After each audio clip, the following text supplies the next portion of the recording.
Ladies and gentlemen, welcome to the Entrepreneurial Mindset and the question of the connection between Lean Startup approach and the business model canvas. Actually, I think this is the right moment to talk about the business model canvas, because what we've done so far is try to understand how you step into the market and how do you find the problem solution fit. And what we've seen is that the Lean Startup approach helps you a lot finding the problem solution fit, which is the first step of the development of a company. However, if you want to be really successful, you know that it's not only about the problem solution fit, but it's about the product market fit. It's about the question, is a backpacking delivery service really an opportunity that's financially sound enough? Remember, we talked about that. We didn't know whether we can really make money. Is an online style consultant a good business model? Or Nespresso, do they have a good business model? We can answer those three questions basically by looking at the business model canvas. And again, the canvas is important, maybe not for Nespresso anymore so much, but is important to really answer this product market fit question, or to work towards a product market fit, because it asks and answers the right questions you might want to have. So if you start your business, the first thing, again, this is a recall, is you try to understand the problem. You go out to customers, you understand the problem. It's just, you don't need any money for that. It's just you understanding customers.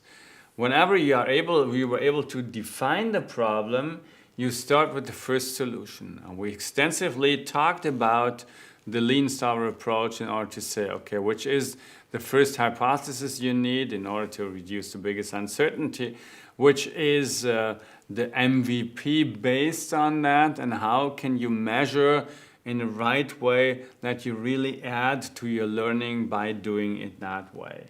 And whenever you get closer to the solution, and whenever you found the solution, then you can think about scaling this solution. And this is where the MVP turns into being really your product, and you try to find the so-called product market fit. And the product market fit is a lot about the business model canvas. It's actually working towards an ideal business model canvas which you have found for yourself. What is a business model? Actually, business model canvas, the entire idea is from Alex Osterwalder, and he's defining a business model as describing the rationale of how an organization creates, delivers, and captures value. And this also could help you to build your hypothesis of growth later on. This is why the business model canvas, and especially the question of how do you test it, adds to the Lean Startup approach again, because the 9 blocks basically in the long run show you where you have to end up, and if you want to end up there, you can basically always find hypotheses in order to validate learning for these 9 blocks. Which are the blocks about? We started talking about that briefly, but I'd like to go into that again. What you start understanding is a problem a customer has. And what you do is you go out and you try to understand. You just listen. You basically shut up, you listen, you try to understand the problem. It's not your problem anymore, it's your customer's problem.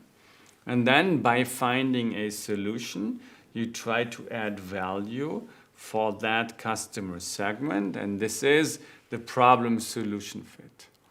For sure, it's not only about adding value and having solved a problem for the customer, it's also about reaching the customer, so you need the right channels. It might be a lot more important in the area of marketing and of customer acquisition costs. And you also need to build customer relationships there. But this is basically the right side, the 4 quadrants over there, which help you understand, is there a problem solution fit? Next step, and this is the next hypothesis you need to do, is how financially sound is the entire thing. And there pricing, for example, comes into place. It's hard for entrepreneurs to determine prices. And we can see lots of examples of successful companies like Apple who are able to get high prices, Nespresso, by the way, too, and other companies who basically fail in realizing an interesting price point for them. This is again something which you have to experiment yourself into the market. So at the very end, also the revenue streams and the question of the revenue streams are ones where you can build hypotheses on and where you can also do some testing. And by that, you do have the right side.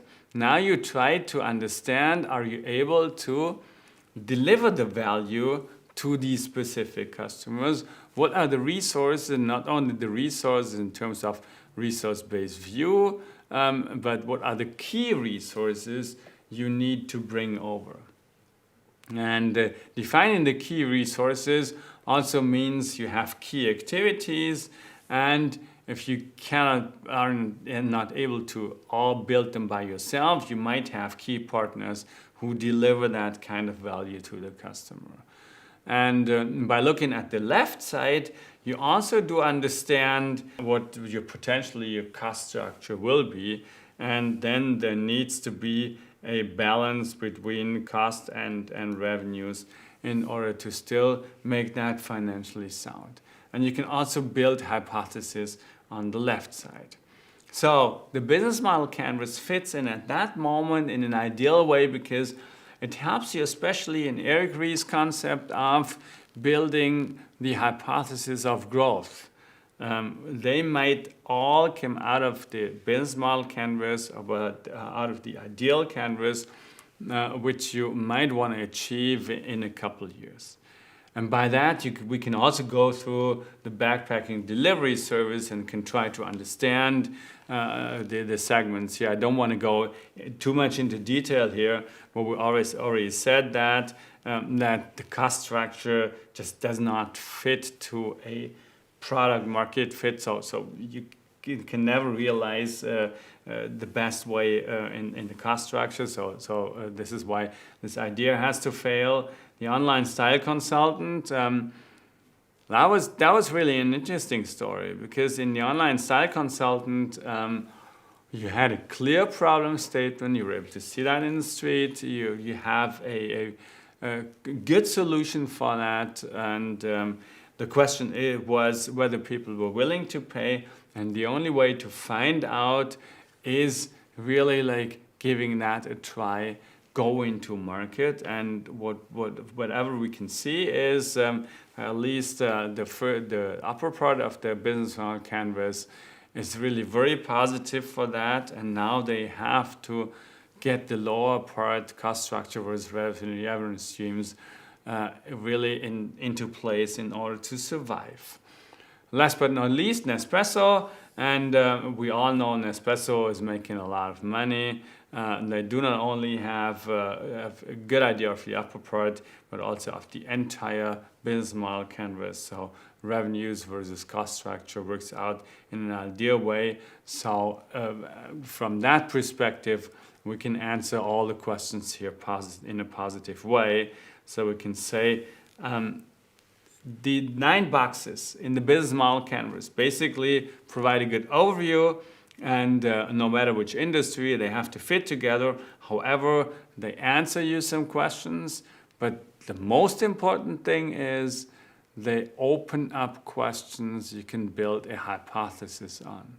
And these hypotheses are necessary to test. And in the backpack delivery, you can see it probably doesn't work out. In the online style consultant, it's of great help because it helps you answer questions. And Nespresso found a great way to answer those questions.